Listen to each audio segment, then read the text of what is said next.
Bien, Ok. buenas tardes, jóvenes, a todos. En esta ocasión nos acompaña Luis Roberto Hernández Martínez. Bienvenido, Luis. Eh, Hola, ¿qué tal? bien, el licenciado Luis Roberto Hernández Martínez, jóvenes, es licenciado en Trabajo Social, tiene maestría en Ciencias de la Educación Familiar, tiene un doctorado también en Ciencias Forenses, está certificado como perito forense especializado en víctimas. También es perito en prevención de diagnóstico de la violencia de género y feminicidio. Bienvenido, doctor Luis. Muchas gracias, maestro. Muy buenas tardes. Buenas tardes. Bien, para empezar aquí con esto, doctor, ¿qué hace un perito forense especializado en víctimas?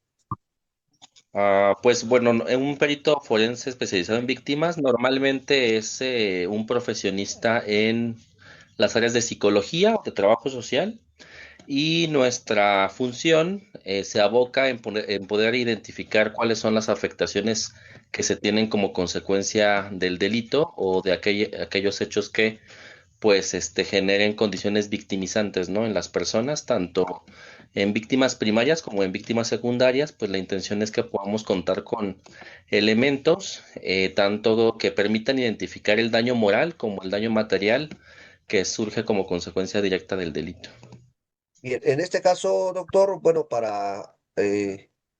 digamos que violentan a alguna persona, algún miembro de la familia, y este miembro de la familia podría acudir con un perito, forense.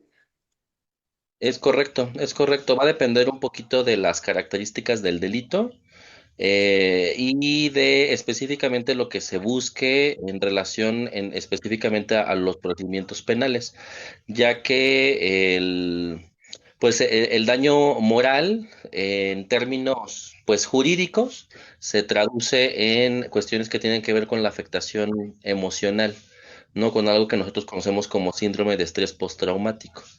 Y en relación al daño material, que esto es un poquito más amplio, comprende al menos tres aspectos que la misma Corte Interamericana de Derechos Humanos ha establecido, que es el daño emergente, el lucro cesante y el daño al proyecto de vida, que ya platicaremos más adelante de estos tres conceptos.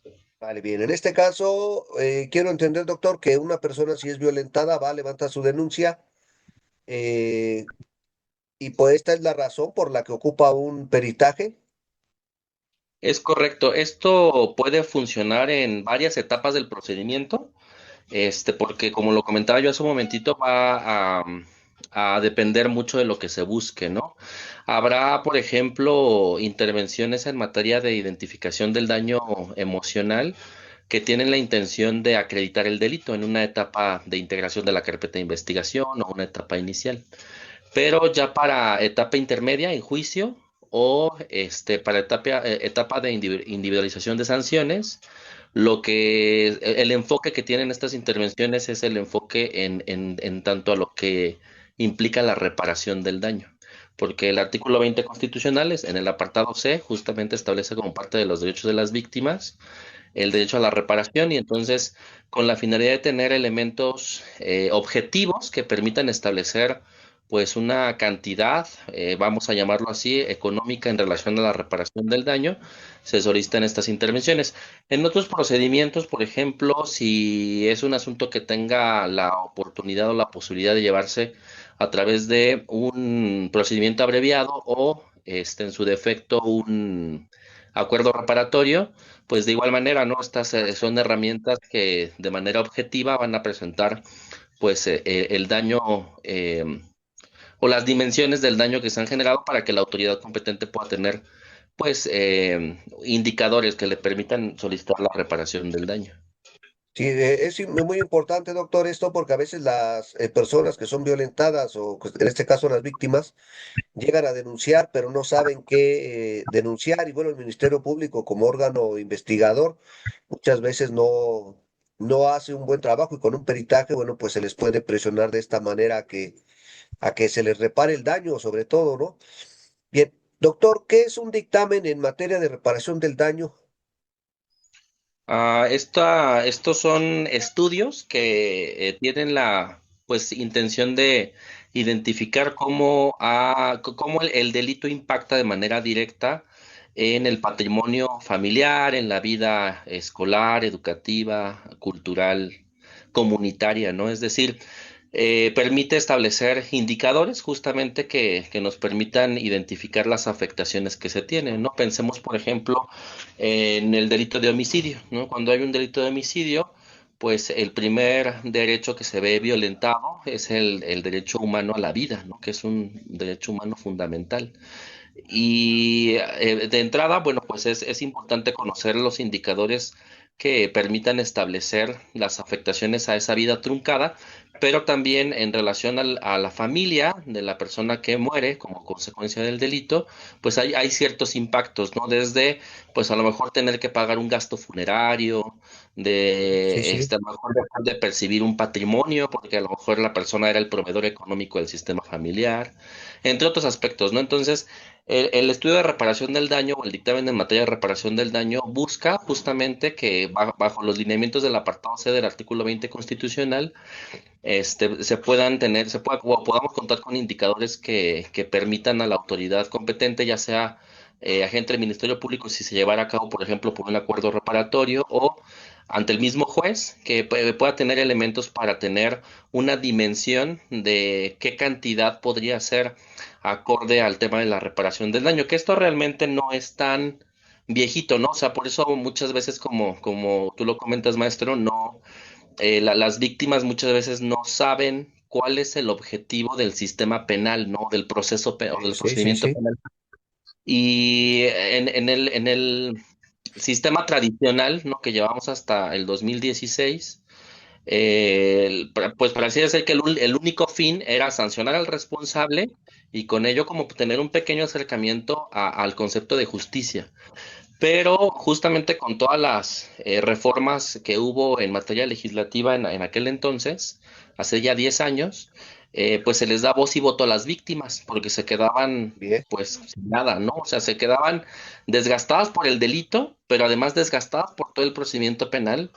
Y al final era como, bueno, pues además si nos vamos como al tema de la reinserción social, pues todo el trabajo se hace con el imputado, ¿no? O sea, con el sentenciado en su caso. Se le Bien. da educación, trabajo, etcétera, y las víctimas pues se quedaban sin nada. Y con el delito, ¿no? Y con las consecuencias de ese delito. Entonces, un poquito de lo que ha implicado todos estos nuevos conceptos que se incorporaron al procedimiento penal es justamente que las víctimas, bueno, que el procedimiento tenga al menos dos vertientes, ¿no? O tres, que sería sancionar al responsable, acceder a la justicia y que no se le exima al responsable de la reparación del daño, que ese es pues el fin que tenemos nosotros como peritos. Dale, bien. Ya lo dijiste, ya lo dijo doctor aquí de manera indirecta, digamos, pero así como para que nos quede más claro, ¿por qué es importante el proceso judicial? Ya que muchas veces hay personas que no denuncian. Claro, hay personas que no denuncian o hay personas que abandonan el proceso, ¿no?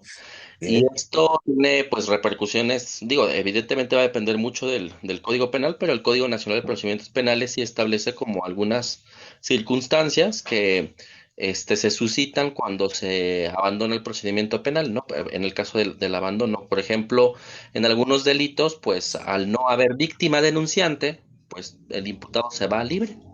¿No? Y entonces tenemos una persona que a lo mejor tiene la capacidad delictiva para continuar, ¿no? Con ese tipo de delitos y seguir bien. afectando pues, a otros sectores de la sociedad. Y en el caso de las personas que no denuncian, efectivamente responde a muchas circunstancias.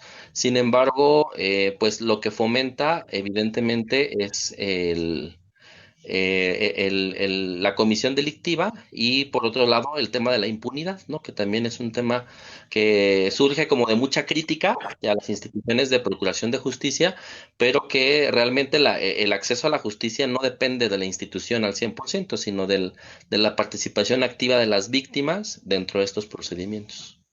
Vale, muy bien, doctor. Sí, porque muchas veces se tiene pensado, la población piensa que al hablar de derecho penal es solamente meterlo a la cárcel y me quedo con mis gastos, ¿no?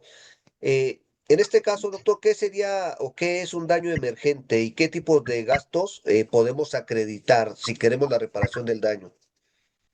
Claro, dentro del estudio de reparación del daño, uno de los conceptos que se han establecido es el concepto del daño emergente.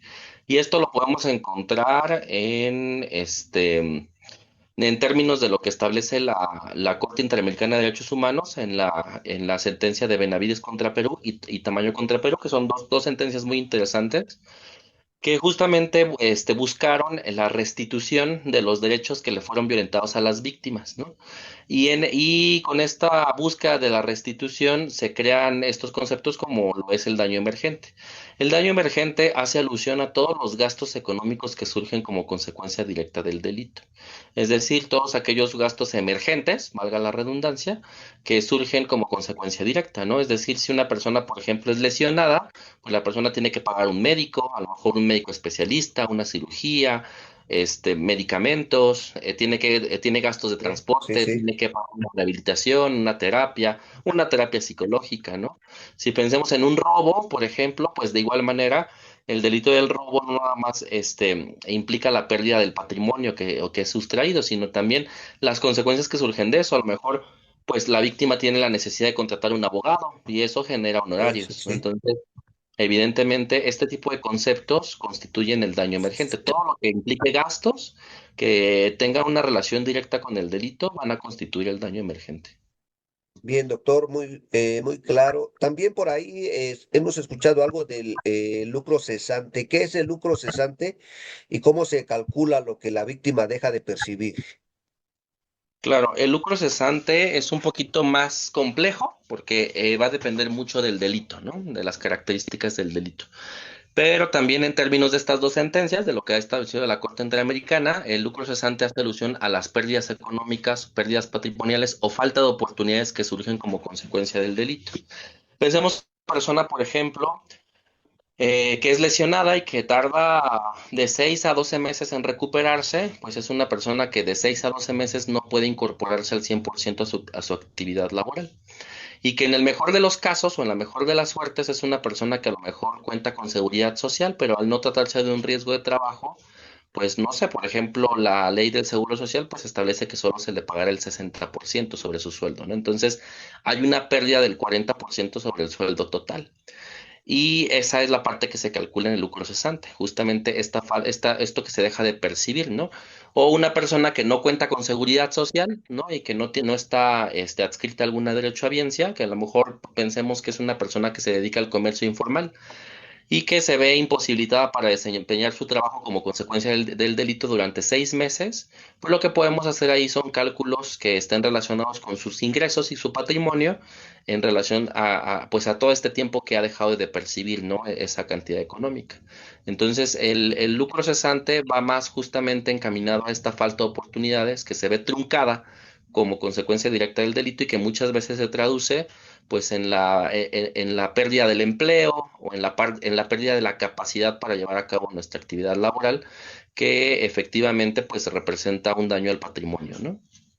Vale, muy bien, doctor. Sí, sobre todo porque cuando pasan estas cosas, ¿no? De tipos de violencia, puede ser dentro de la casa en la calle, muchas veces no estamos preparados para eso y no tenemos los medios para gastar en eso. Entonces, ¿qué sería o qué es el proyecto al daño de vida? ¿Qué es el daño al proyecto de vida? El daño al proyecto de vida, justamente también es un concepto que ha sido un poquito más, difícil de instaurar en todos estos procesos, porque en ocasiones tiende a ser un poquito subjetivo, ¿no? Y en temas como pues efectivamente de juicio, por ejemplo, pues lo que buscamos es la objetividad, ¿no? Entonces, de repente puede ser un poquito ambiguo, sin embargo, es muy importante que aquí el perito pues tenga muy buena capacitación en materia de derechos humanos, con la finalidad de que pueda contar con elementos que se conviertan en indicadores que puedan sumar al daño al proyecto de vida. ¿Qué es el daño al proyecto de vida, no? En términos de igual manera de lo que establece la Corte Interamericana de Derechos Humanos, el daño al proyecto de vida se traduce como aquellas situaciones que impiden, obstaculizan o limitan el cumplimiento del proyecto de vida ya sea a corto, mediano o largo plazo como consecuencia directa del delito. ¿No? Una persona que, por ejemplo, fallece como consecuencia de un delito de homicidio, pues es una persona que tenía un proyecto de vida y ese proyecto de vida se ve truncado e imposibilitado para llevarse a cabo. ¿No? Que en este caso hablaríamos de una obstaculización del proyecto de vida a largo plazo o de manera permanente, ¿no? De igual manera, por ejemplo, una persona que adquiere alguna discapacidad física como consecuencia del delito, pensemos en una discapacidad visual o en una discapacidad motora, que le impida poder, pues, llevar a cabo su proyecto de vida. Voy a poner un ejemplo, ¿no? Supongamos que es una persona que se dedica a la construcción y te dice, bueno, pues yo tengo 30 años, 35 años de edad y tengo 20 años dedicándome a la construcción, es decir, pues esta es mi actividad laboral y es para lo que me he preparado, me he capacitado y pues hoy no tengo una pierna, ¿no? Porque Sí, pues me sí, atropellaron y en ese proceso perdí la pierna. Estamos hablando de una persona que ya no va a poder ejercer esa actividad, ¿no? Porque es una actividad que requiere pues de su cuerpo para poderse llevar a cabo. Y ahí hay una obstaculización de un daño permanente, ¿no? Si bien la persona continúa con vida, es una persona que tendrá que reconstruir o reinstituir su proyecto de vida, es decir, tendrá que volver a empezar de cero para capacitarse y llevar a cabo otra actividad que le permita ser remunerativa y que con ello pueda, pues, pensar en otro proyecto de vida que es diferente al que tenía, porque a lo mejor decía, bueno, pues si yo tengo 15 o 20 años dedicándome a esto, pues pensaba seguirme dedicando a esto hasta pues que me muriera o que ya sí, me sí, sí. imposibilitara, ¿no?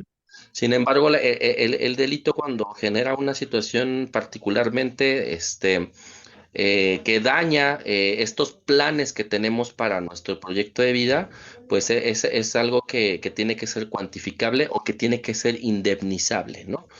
Hay algunas herramientas jurídicas que sirven como para poder darle objetividad a las cuantificaciones que se desarrollan en materia del daño al proyecto de vida, que van encaminadas justamente, principalmente al tema de la capacidad laboral o la capacidad productiva. Porque, digo, en términos económicos, pues la capacidad laboral se traduce en capacidad productiva o de obtención de recursos. Entonces, es ahí en donde nosotros como peritos pues, nos tenemos que poner las pilas, ¿no? En el sentido de conocer y constatar cuáles son las características del proyecto de vida de la persona e incluso si había viabilidad para llevarlas a cabo, ¿no? Porque también puede ser una persona que te diga, ah, pues es que yo no tuve la oportunidad de tener instrucción escolar, no estudié primaria, secundaria, pero mi proyecto de vida era ser juez. Pues digo, no hay una Sí, coherencia entre las circunstancias, ¿no? Entonces también ahí es importante pues tener como o tender mucho a la parte objetiva y a la parte de la capacidad, ¿no? Es decir, evaluar la capacidad que tienen las personas para llevar a cabo la actividad que pretendían llevar a cabo durante los próximos 5, 10, 20, 30 años, ¿no? Y eso, poderlo llevar a términos económicos y cuantificables, es como la tarea de nosotros, ¿no? Sin embargo, sí es importante aclarar que el estudio de reparación del daño o el dictamen de materia de reparación del daño desde la perspectiva del trabajo social, no tiene fines contables, no tiene fines financieros ni fines fiscales. ¿Qué quiero decir con ello? Que lo que hace es medir y visibilizar el impacto que tiene el delito en la vida patrimonial, cultural, educativa, familiar, ¿no? Y del proyecto de vida de las personas. Vale, muy bien, doctor, excelente. ¿En qué tipo de delitos es fundamental contar con este tipo de dictámenes? Porque a veces, ¿en qué tipo de delitos, doctor, es fundamental contar con este tipo de dictámenes? Porque hay veces que la sociedad o hay abogados que esperan hasta que el juez los pide. Sí, claro. Yo considero que cualquier tipo de delito puede ser susceptible de llevarse a cabo en materia de reparación del daño. Porque todos los delitos, digo, están clasificados como delitos dentro de los códigos penales, justamente porque generan un menoscabo en otra persona, ¿no? Entonces, desde delitos de tipo patrimonial, de tipo sexual, u otros son susceptibles de poderse establecer mediante las identificaciones del daño moral y el daño material con fines de reparación del daño. Entonces, ahí sí que considero que aplica para cualquiera, ¿no? O sea, yo en el tiempo que llevo trabajando este tipo de dictámenes, he hecho perdón, dictámenes por delitos de todo tipo, ¿no? O sea, daños en bienes, robos, violencias familiares, ¿no? Delitos sexuales, lesiones, homicidios, etcétera. Vale, muy bien, doctor. También aquí, ¿en qué manera, cómo contribuye a su trabajo de la víctima, de buena o mala manera, que obtenga una reparación del daño justa e integral? Claro, como lo comentábamos hace un momentito, el delito genera de por sí un daño patrimonial, ¿no? Por mínimo que consideremos que sea el impacto que tiene el delito en la persona, va a generar un daño, porque el daño va desde el momento en el que la persona tiene que destinar tiempo y recursos para iniciar una carpeta de investigación, ¿no? Para iniciar una denuncia. Entonces, eso ya representa un daño, porque tú no te levantas en la mañana todos los días, o cualquier persona, no nos levantamos en la mañana todos los días pensando, pues hoy tengo que hacer A, B, C, D, y voy a dejar tantito tiempo por si me pasa algo y tengo que ir al Ministerio Público, ¿no? O sea, realmente no es algo que tengamos planeado ni contemplado en nuestra vida cotidiana. Entonces, de inicio, tiene ya una repercusión. Y eso, pues, se va sumando con las dilaciones, con las mismas características del proceso. Si lo quieres ver también así con los mismos actos de corrupción, etcétera, con todo, pues va sumando, va sumando, va sumando y va mermando pues el patrimonio de la víctima, ¿no? Los procedimientos penales se ha identificado que tienen al menos una afectación muy importante en tres esferas que comprenden al ser humano, ¿no? Que es el desgaste físico, el desgaste emocional y el desgaste económico, obviamente, ¿no? Yo ahorita en estos conceptos que platicaba hace un momento me aboco más a los temas económicos porque es lo que me corresponde evaluar. Pero, pues también hay toda una parte de desgaste físico, por ejemplo, de otra vez tener que ir al Ministerio Público, de que a lo mejor ya fuiste a audiencia y se canceló por cualquier otra circunstancia y te tienes que volver a presentar, ¿no? O sea que la persona se cansa evidentemente y que también eso genera un desgaste emocional importante. ¿No? También el de estarse enfrentando constantemente a la revictimización que muchas veces sucede por parte de diversas instancias, pues es una situación que agrava todavía la afectación emocional. Entonces, hablar de una reparación del daño justamente es hablar hablar ampliamente del concepto de justicia. Porque si la palabra justicia dice que hay que darle a cada quien lo que le toca, pues efectivamente al imputado le tocará la sanción, pero a la víctima le toca la reparación, porque la víctima tiene que contar con los medios para restituir, pues todo ese tiempo, todo ese desgaste que muchas veces se genera como consecuencia del delito.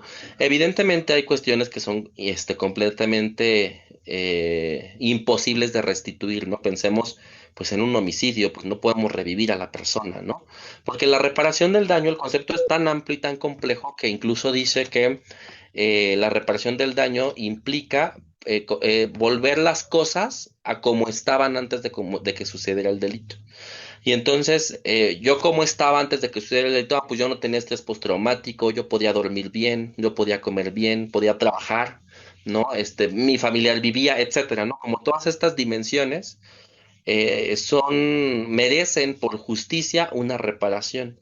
Y la ley, pues evidentemente establece diversas formas de reparación. Ahí también es importante que lo deje yo como claro, que no todo versa en términos económicos, ¿no? La reparación del daño, si bien la ley establece medidas pecuniarias, es decir, medidas económicas como formas de reparación, también establece otro tipo de medidas como las garantías de memoria, las garantías de no repetición, las garantías de rehabilitación y las de restitución.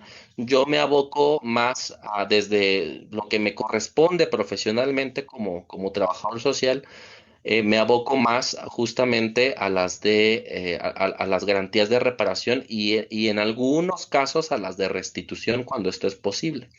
Cuando es imposible restituir, por ejemplo, la vida, porque pues no podemos revivir a una persona, evidentemente lo que sustituye a esa reparación son las medidas pecuniarias, es decir, las medidas económicas.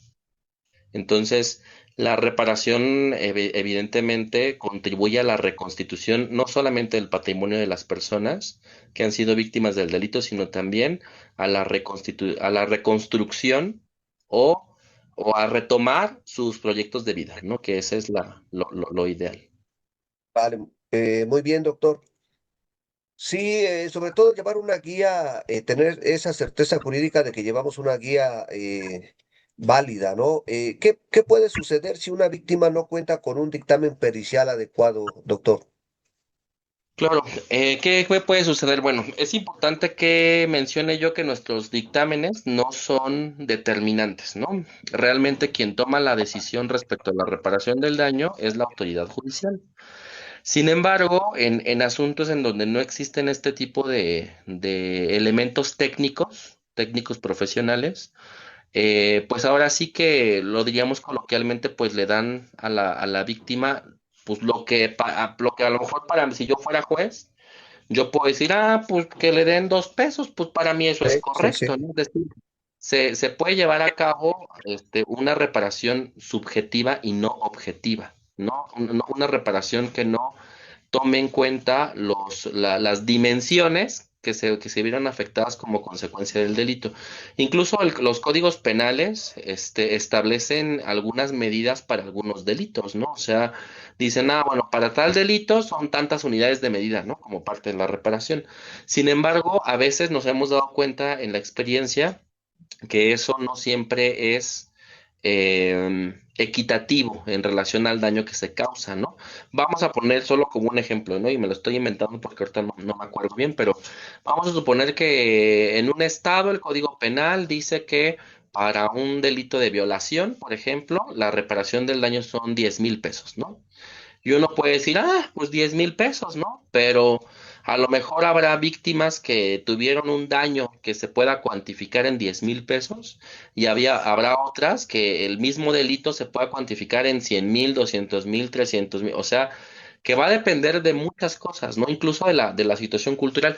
Me estoy acordando justamente de un ejemplo. Hace un tiempo fui a a una audiencia y era una audiencia por unas lesiones, ¿no? Entonces el juez me preguntaba, como parte de su intervención, un poquito esto. Me decía que a qué se debía que dos personas que tenían las mismas lesiones y que habían sido víctimas del mismo delito tuvieran cuantificaciones en materia de reparación del daño tan distintas, ¿no? Y les voy a platicar un poquito el contexto.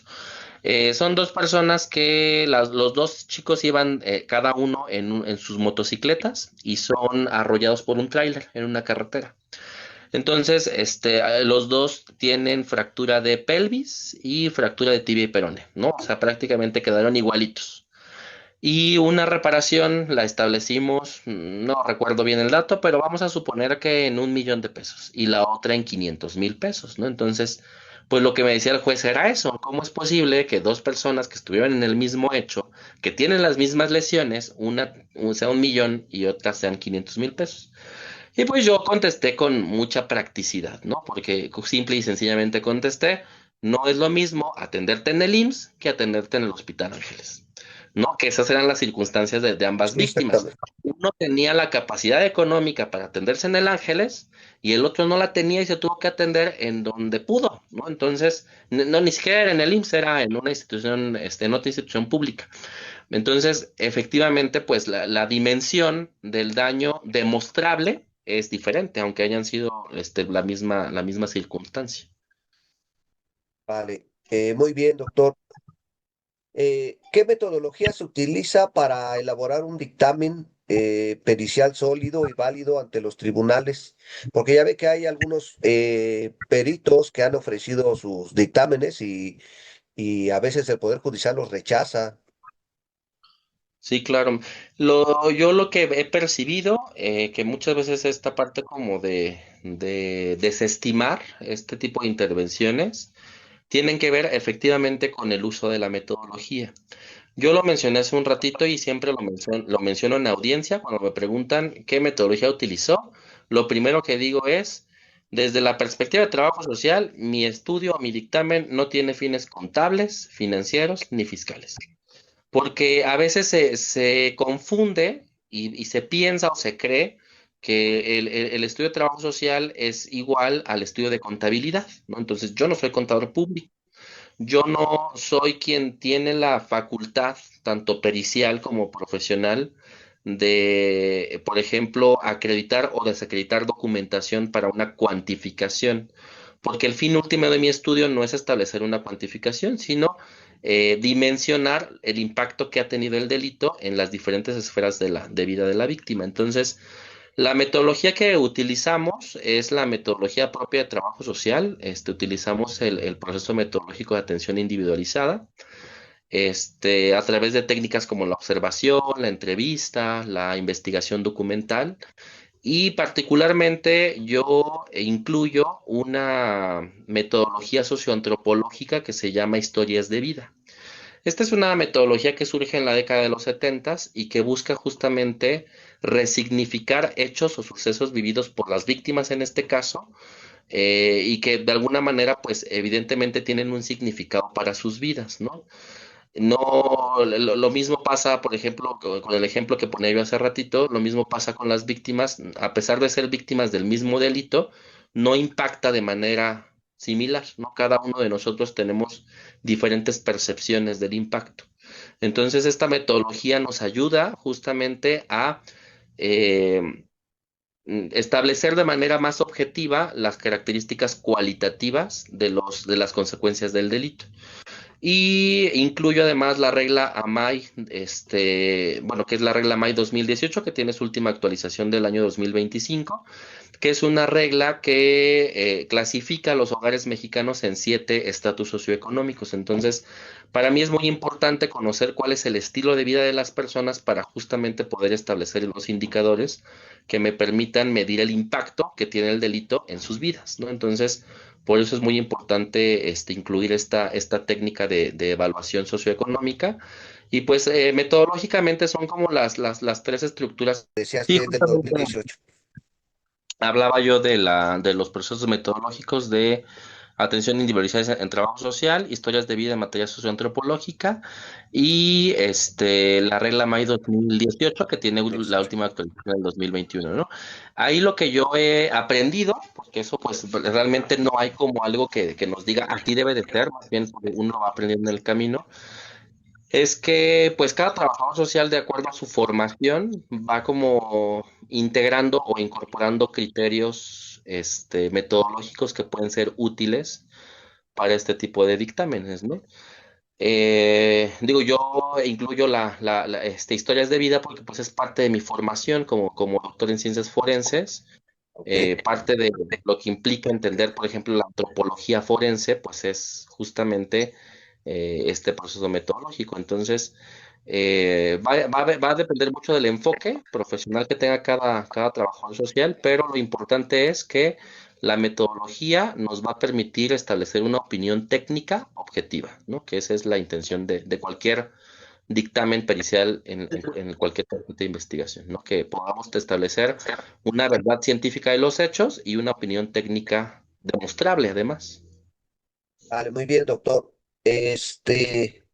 Hablando en este caso de las víctimas y el trabajo que se hace para que se tome una decisión objetiva, o en este caso el juez tome una decisión objetiva, ¿cuál es el principal compromiso de las víctimas? Sí, ahí también hay una buena pregunta porque la participación de las víctimas es indispensable en estos procesos, ¿no?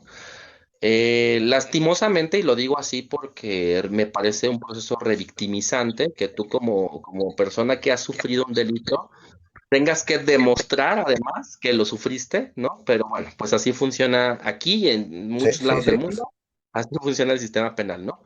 Independientemente de la revictimización, la víctima tiene la responsabilidad de documentar pues todos estos daños económicos y patrimoniales que se tienen como consecuencia del delito para que pues sean incorporados a este tipo de estudios o dictámenes periciales. Entonces, sí hay una participación importante de las víctimas. Yo siempre se los comento de manera muy clara y muy directa en el primer contacto que tengo con ellas.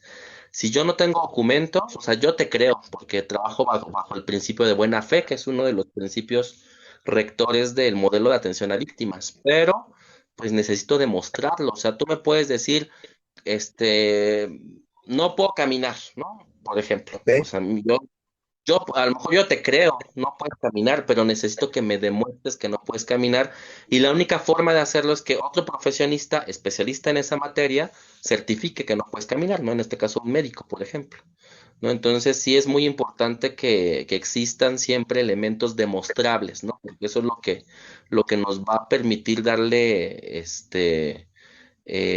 fortaleza, ¿no? Al dictamen como tal, o sea, no haciendo un trabajo subjetivo ni trabajando solamente bajo el dicho de la víctima, ¿no? Si la víctima me puede decir muchas cosas, ¿no? O sea, me puede decir, es que yo no veo, pues yo le pregunto, ok, ¿no ves? Pues demuéstrame que no ves, Sí, sí, sí, ¿no? sí.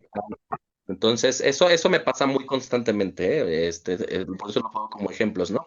Que de repente atiendo personas que tienen lesiones oculares o lesiones, que generan limitación, motriz, y no pueden caminar o moverse, etcétera, y entonces yo pregunto, ¿no puedes? Es que no me puedo levantar, ¿no? Yo pregunto, ¿no puedes levantarte porque no puedes o no puedes levantarte porque te duele? Porque son dos procesos diferentes. Si no puedes levantarte porque te duele, pues quiere decir que sí te puedes levantar, pero hay algo que está impidiendo que lo hagas y que requiere tratamiento. Y si no puedes levantarte porque por más que le digas a tu cerebro, levántate, no te levantas, entonces hablamos de un daño mayor. Pero necesito que evidentemente un especialista lo valide, ¿no? Entonces, en términos de delitos, o más bien relacionado con delitos de homicidios y lesiones, por ejemplo, o aquellos delitos que dejan algún tema de afectación física o corporal o incluso mental, pues también nosotros como profesionistas de esta materia necesitamos especializarnos. O sea, hoy yo sé que cuando una persona me dice no puedo caminar, puede ser por una cuestión neuronal o puede ser por una cuestión de dolor, ¿no? Por alguna mala consolidación, etcétera. Hoy lo sé porque estoy certificado en el tema de lesiones, ¿no? De certificación de lesiones, ocasionadas por trauma.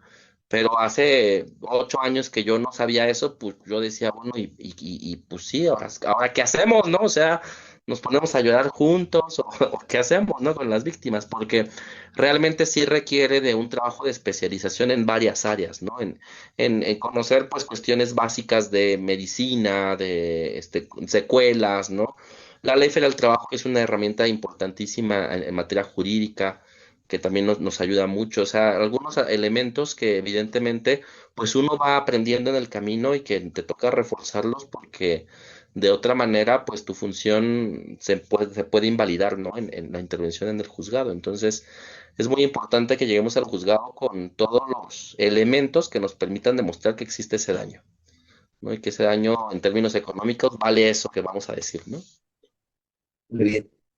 Interesante, doctor. En este caso, pues ya tenemos a la víctima, sufrió un daño de los varios ejemplos que puso. Van, levantan su denuncia, ofrecen este peritaje y entendemos, bueno, ya que nos explicó la metodología, la pregunta aquí sería, doctor, ¿sus dictámenes tienen validez legal y pueden presentarse ante la autoridad, ¿no? Sí, claro, tienen validez legal por dos razones, ¿no? Por la primera tiene que ver con la expertise y la otra tiene que ver con la experiencia, que son dos grandes ejes que se evalúan en el juzgado para acreditar a un perito. Entonces, un perito tiene que contar con la experiencia para ser perito, que implica pues todo un proceso de experiencia profesional en ese ámbito. Y la otra, pues, es la expertise, ¿no? Que es la preparación académica, ¿no? Entonces, pues hay una preparación académica que está perfilada para este asunto, ¿no? En mi caso, por ejemplo, el doctorado en ciencias forenses me perfila, ¿no? Ya de manera directa a trabajar desde el trabajo social, pero con una perspectiva forense, ¿no? Con una perspectiva que va enfocada, en este caso, pues al proceso penal acusatorio.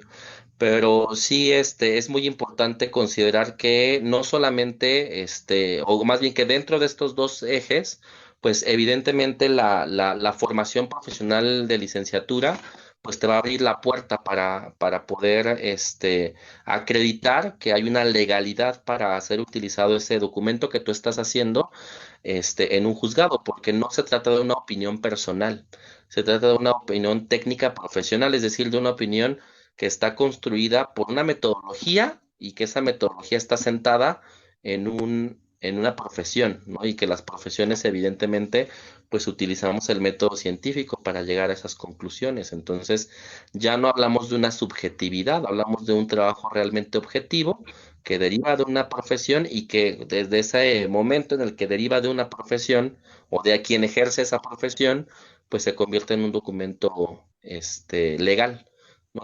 Y en un documento verídico que puede ser pues utilizado en estos procesos. Vale, muy bien, doctor. Doctor, aquí surge una pregunta, bueno, al ver que abarca bastante y la importancia del trabajo que realiza. ¿Qué distingue su trabajo como perito forense de otros profesionistas? ¿De otros profesionistas en este ámbito o en... Sí,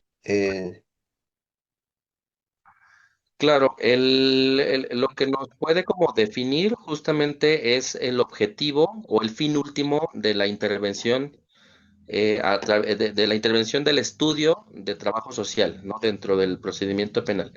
Porque, por ejemplo, ¿no? Pensemos en un perito en dactiloscopía, ¿no? Pues el perito en dactiloscopía, su intención pues es checar huellitas, ¿no? Digitales. sí, Un perito en grafología, ¿no? Ah, bueno, pues va a verificar la veracidad de las firmas.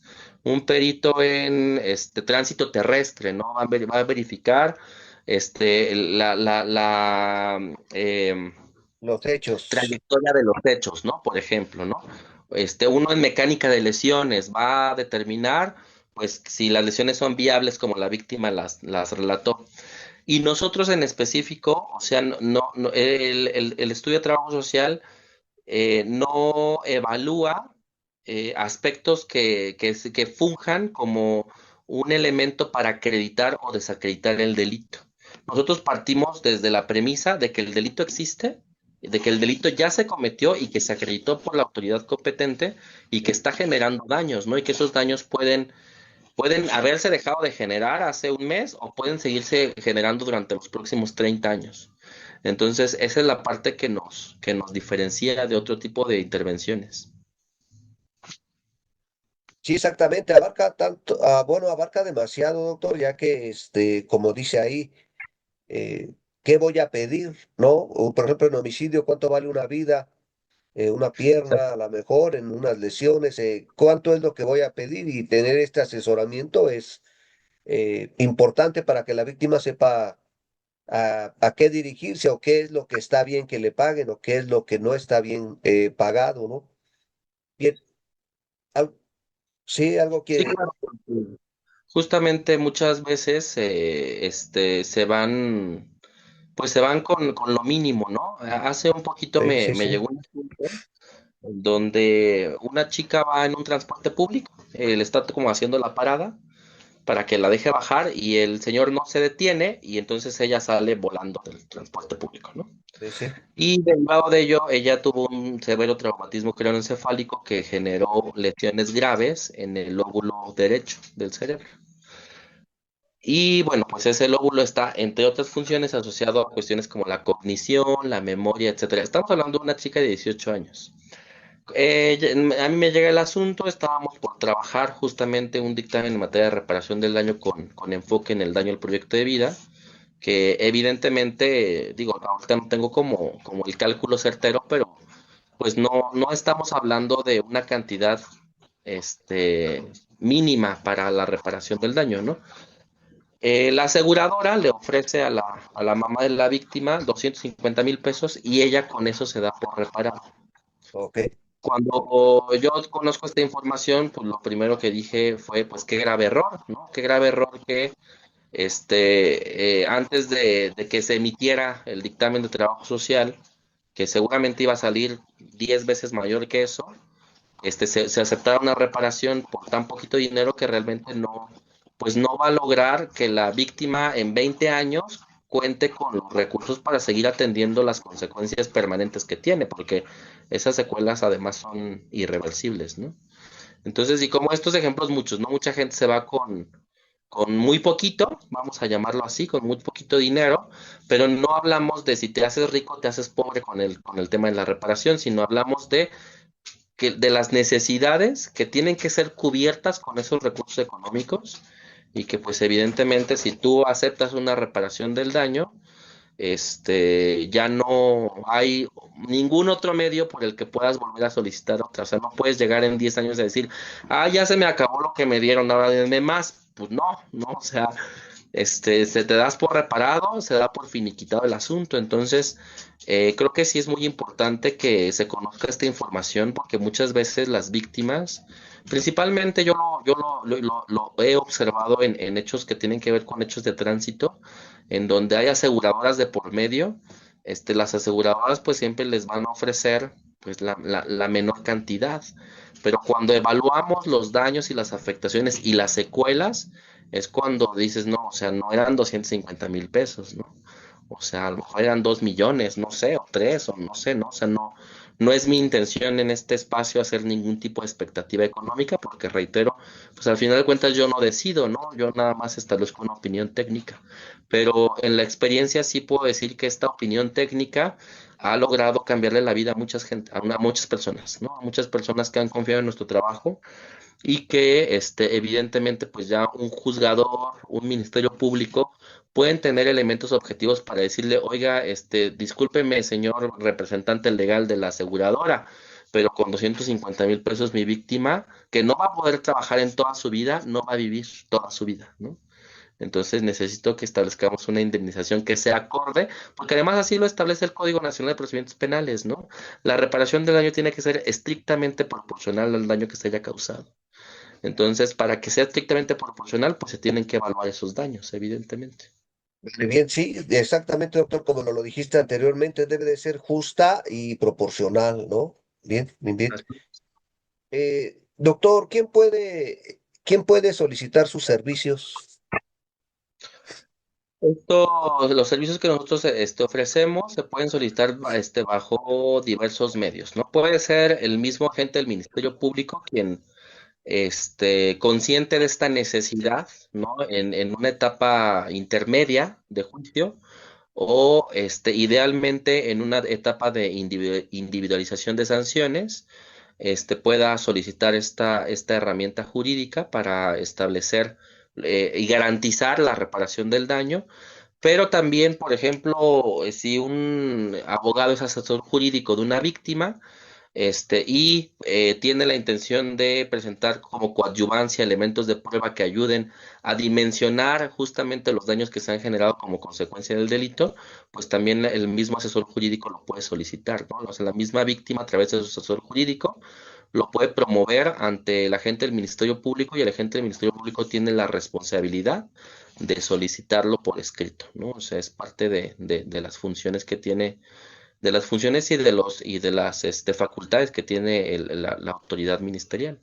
Entonces, idealmente, por cuestiones que tienen que ver con las características mismas de la integración de la carpeta de investigación, pues tiene que obrar un oficio de solicitud por parte de la autoridad para que se incorpore como elemento de prueba o como coadyuvancia, este elemento técnico.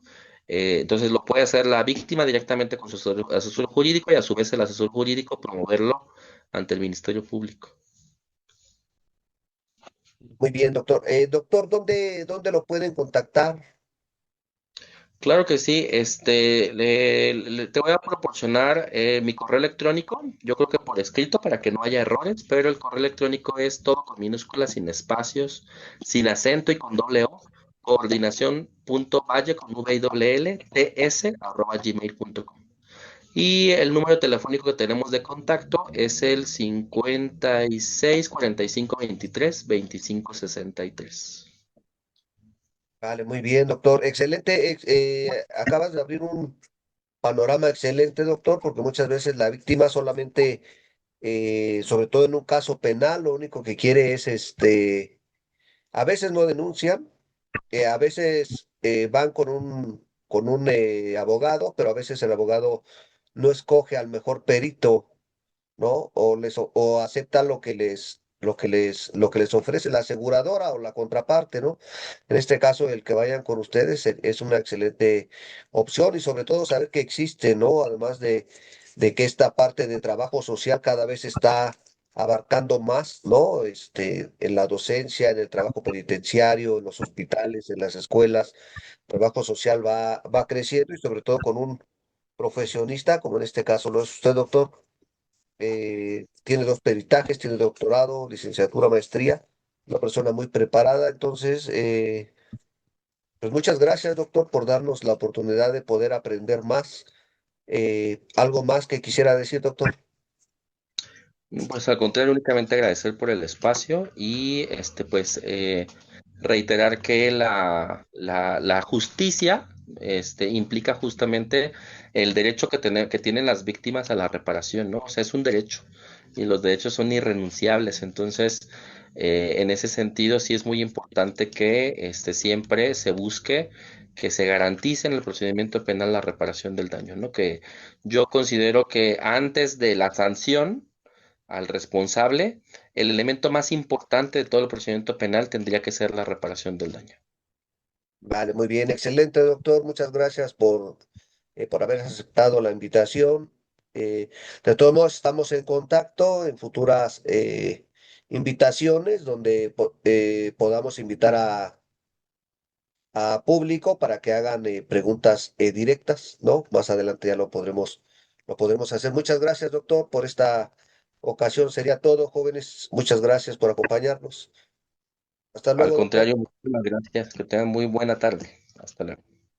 Igualmente.